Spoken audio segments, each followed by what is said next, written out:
Assalamualaikum warahmatullahi wabarakatuh. Perkenalkan, saya Mona Sari, NIM 20246011001. Perkenalkan, saya Dewi Utama dengan NIM 20246011006. Kami adalah mahasiswa pasca sarjana Universitas PGRI Palembang. Pada kesempatan kali ini kami akan menjelaskan mengenai teks prosedur. Teks prosedur adalah salah satu jenis teks yang berisi langkah-langkah atau petunjuk yang harus diikuti untuk mencapai suatu tujuan atau menyelesaikan suatu masalah. Teks prosedur ini biasanya digunakan untuk menjelaskan cara melakukan sesuatu dengan urutan yang jelas dan juga sistematis. Tujuannya agar pembaca atau pendengar bisa mengikuti instruksi dengan mudah. Adapun jenis-jenis teks prosedur. Yang pertama, membuat sesuatu. Yang kedua, melakukan suatu kegiatan. Ketiga, menggunakan sesuatu. Adapun ciri-ciri dari teks prosedur yaitu 1. Menggunakan kalimat imperatif. Yang kedua, menggunakan konjungsi temporal. Dan yang ketiga yaitu menggunakan bahasa yang jelas dan juga rinci.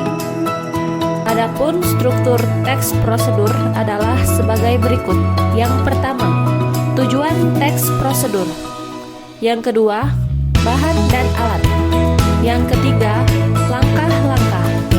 Yang keempat, penutup. Manfaat dari adanya teks prosedur ada 3.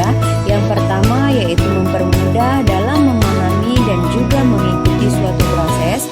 Yang kedua, menjamin proses yang dilakukan sesuai dengan tujuan. Dan yang terakhir yaitu meminimalisir suatu kesalahan. Berikut ini merupakan salah satu contoh dari teks prosedur.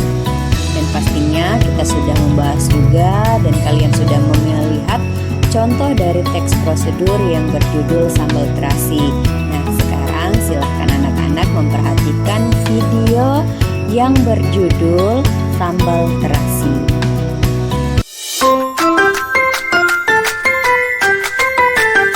Pagi ini kita bikin sambal terasi dengan bahan-bahan seperempat cabai rawit, 1 on cabai jablak, 1 on cabai merah, 1 kilo tomat, 5 sendok makan gula, 2 sendok makan garam, setengah sendok teh sasa, setengah on terasi.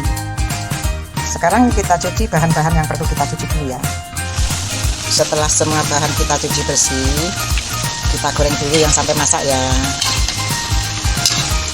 Setelah semua bahan masak, kita chopper dulu ya.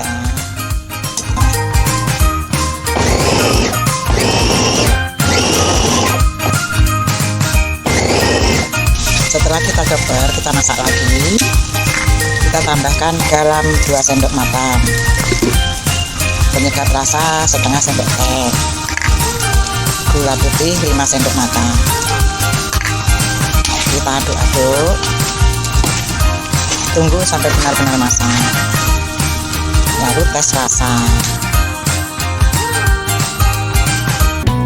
Dari penjelasan di atas dapat kita simpulkan bahwa teks prosedur memberikan petunjuk mengenai suatu langkah secara sistematis untuk mencapai suatu tujuan.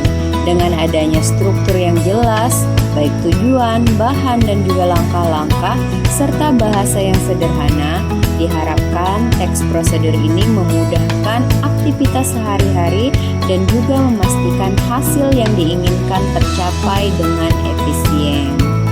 Baiklah anak-anak, selanjutnya Ibu minta kalian untuk membuat sebuah teks prosedur dengan tema kue kesukaan. Jadi kalian menuliskan bahan, alat, cara, ataupun langkah-langkah dari membuat kue kesukaan kalian. Kemudian Ibu berharap juga dalam menuliskan teks prosedur ini kalian menggunakan bahasa yang jelas dan juga singkat. Demikianlah penjelasan mengenai teks prosedur. Semoga anak-anak bisa memahami pengertian, tujuan, ciri-ciri, struktur dari teks prosedur. Sampai di sini. Assalamualaikum warahmatullahi wabarakatuh.